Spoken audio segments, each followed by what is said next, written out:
My name is Rachel. I'm 33 years old. 3 days ago, I buried my father and learned something brutal about families. Apparently, being the good daughter means absolutely nothing once lawyers start reading the will. You see, I was the only one who stayed. While my brother, Kevin, was busy building his empire in New York, I was here in Kingston, changing Dad's oxygen tanks, driving him to chemo appointments, and watching the cancer slowly take him away. It took 3 years. 3 years of hospital visits, sleepless nights, and watching the strongest man I knew fade a little more every single day. Kevin showed up occasionally, expensive suit, polished shoes, big city attitude, but he never stayed long. Now he sat across from me in Mr. Gregory Norman's office, leaning back in a mahogany chair like he already owned the place. Kevin straightened his designer tie, smirked, and said, "Maybe if you'd taken better care of him, he might have seen your real worth." I said nothing. 20 years of dealing with Kevin had taught me a simple rule: responding to him only made things worse. Then Dad's lawyer, Mr. Norman, cleared his throat, and he said 2 words that made my blood run cold. But before I tell you what those 2 words were, you need to understand how this whole mess actually started. It was a morning in June. Dad had been having what he called a good day, which, in his world, meant he could sit up on his own and finish a full bowl of soup. When I walked into his study that morning, I found him staring at a stack of legal documents spread across his desk. "Rachel, honey," he said, his voice still rough from the treatments. "Sit down, we need to talk." I perched on the edge of his old leather chair, the same chair where he used to read me bedtime stories when I was little. Back then, it smelled like aftershave and old books. Now it smelled like medicine and regret. "I know what you've given up for me," he said quietly. "Go to Mr. Norman first before you agree to anything." I didn't understand why it mattered so much, but I made the promise anyway, and that promise would change everything.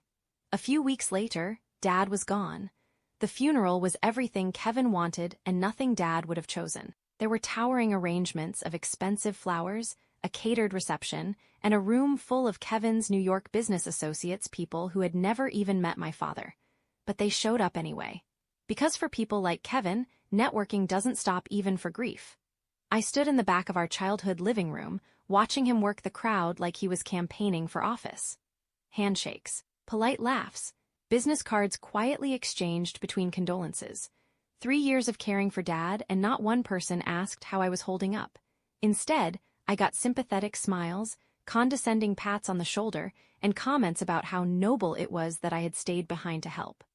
"Rachel always was the sensitive one," I overheard Kevin telling a woman in a sleek designer dress. "Never had much ambition, but she's got a good heart." The sensitive one. That had always been Kevin's favorite way of dismissing me, as if compassion were some kind of character flaw. As if the reason I'd been awake at 3 a.m. changing Dad's bedsheets was just proof I lacked ambition. I slipped into the kitchen to get away from the noise. The sink was overflowing with dirty casserole dishes, the silent aftermath of a house full of grieving strangers. That's where Mrs. Landers found me. She had lived next door my entire life and had baked cookies for every birthday and holiday I could remember. "Your father talked about you constantly," she said gently, drying a plate with a dish towel. "Always so proud of how you took care of him." I blinked, surprised. "Said you were stronger than anyone in the family realized." Her words hit harder than any insult Kevin had ever thrown at me. Stronger? When had anyone besides Dad ever described me that way? Mrs. Landers paused before adding quietly, "He also said you had the wisdom to handle complicated situations better than people twice your age." That night, after the last mourner finally left and the house fell silent, Kevin disappeared to his hotel. Apparently, staying in Dad's house was too depressing for him, so I sat alone in the living room where I had grown up. The silence felt heavier than the noise from the reception ever had. That's when I remembered Dad's final words: "Don't let Kevin make any decisions about the family assets until you talk to Mr. Norman." There had been an urgency in his voice that I hadn't fully understood at the time, but now it felt like a warning. I picked up my phone and scrolled through Dad's contacts until I found the number.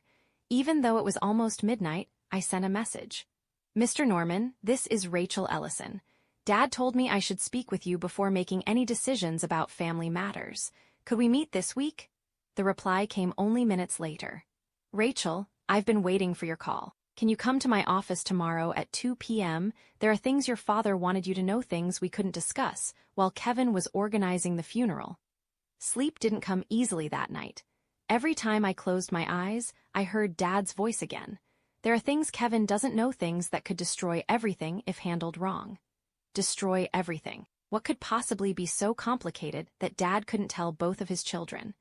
By morning, I had a feeling the meeting with Mr. Norman was about to change everything I thought I knew about our family. His law office smelled like old books and carefully guarded secrets. Mr. Norman had been Dad's lawyer for more than 30 years. The lines on his face looked like they carried the weight of every family crisis he had ever helped navigate. "Rachel," he said, gesturing toward the chair across from his desk, "your father gave me very specific instructions about this conversation." He folded his hands together. He was deeply concerned about how Kevin might react to the family's financial situation. I frowned. What financial situation? For the last 2 years, I had been managing Dad's books. "The construction business is doing well," I said. "I've seen the numbers." Mr. Norman nodded slowly. "Yes," he said, "and that is exactly what your father wanted me to explain." He opened a thick folder and began spreading documents across the desk. "The construction company's success," he said quietly, "has been built on borrowed time, and Kevin has absolutely no idea how fragile things really are." My stomach tightened. 18 years ago," Mr. Norman continued, "your father quietly leased the mineral rights to your family's farm to a company called Hillside Crest Mining Corporation." I stared at the paperwork, trying to process what he was saying. "Mineral rights?" I asked. "What kind of minerals?" "At first, nothing particularly valuable," he replied. "Hillside Crest simply paid a modest annual fee to conduct geological surveys. Your father used that income wisely. It helped keep the construction business stable during economic downturns and allowed him to avoid the kind of risky loans that destroy family companies." Mr. Norman paused. Then he reached for another set of documents. "And then, everything changed." Mr. Norman leaned back in his chair and sighed. "However, 3 years ago, your father discovered something else." He paused, as if choosing his words carefully. His business partner, Roger Cooper, had been systematically embezzling money from the company. My stomach dropped. Cooper had been stealing for nearly 5 years before your father finally caught him. The name meant nothing to me. I had never even heard of Roger Cooper. "Your father spent months documenting the theft," Mr. Norman continued. "He built a very strong legal case." "Then why wasn't Cooper arrested?" I asked. Mr. Norman looked at me quietly. "Because Cooper made a threat." My chest tightened. "He threatened to expose the mineral lease agreement to Kevin and accuse your father of hiding family assets." Suddenly, everything started to make sense. If Kevin had discovered the lease back then, Mr. Norman continued, he would have immediately demanded the land and mineral rights be sold. And that would have triggered early termination clauses in the contract. "How bad would that have been?" I asked. Mr. Norman didn't hesitate. "It would have cost your family millions." The realization hit me slowly. "So Dad bought Cooper out to protect the lease." "Exactly," Mr. Norman nodded. "It cost him nearly $2 million, money he had to borrow against future lease payments. That explained something I had been worried about for months. The construction company has been struggling lately," I said quietly. "Yes," Mr. Norman replied. "Your father sacrificed short-term stability to protect your family's long-term future." He opened another folder. "But that's not the most important part." My heart began pounding. 3 months ago," he said, "Hillside Crest completed their full geological survey." He slid a letter across the desk toward me. "They discovered something remarkable. Significant deposits of rare earth minerals throughout your property." I stared at the document. Rare earth minerals? Those were the materials used in advanced electronics, renewable energy technology, and military equipment. "They've made an offer," Mr. Norman continued, "to purchase the land and mineral rights outright." He paused. "For $75 million. For a moment, I couldn't breathe. $75 million. "And that's not all," he added. "They're also offering royalty payments on everything extracted from the property for the next 25 years. My head was spinning. "Your father knew this offer was coming," Mr. Norman said. "That's why he restructured his will 6 months ago." I already knew what he was about to say. He knew Kevin would want to sell immediately and split the money. "But your father believed the royalties would provide far greater long-term security for the family. So Kevin doesn't know about any of this? I asked. Mr. Norman shook his head. He knows Cooper was bought out, but he believes it was simply a business disagreement. He has no idea about the embezzlement, the mineral lease, or the $75 million offer. Mr. Norman looked at me very seriously. Your father's greatest fear was that Kevin would make impulsive decisions about family assets without understanding their real value. I thought about Kevin's smug comment at the funeral. Maybe if you'd taken better care of him, my hands clenched. When is the will reading? I asked. Tomorrow morning, Mr. Norman replied. 10 o'clock. Then he leaned forward slightly. Rachel, your father structured his will very carefully. He wanted to protect both you and Kevin from making extremely expensive mistakes. But Kevin may not see it that way. The next morning proved Mr. Norman right. The will reading wasn't until 10. Kevin showed up at 9, and he didn't come alone. He arrived with 2 lawyers I had never seen before.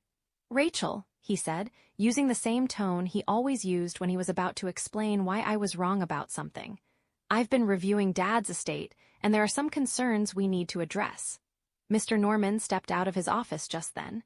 His expression tightened the moment he saw Kevin's legal entourage. Kevin, he said coolly, we discussed this yesterday. The will reading is scheduled for 10.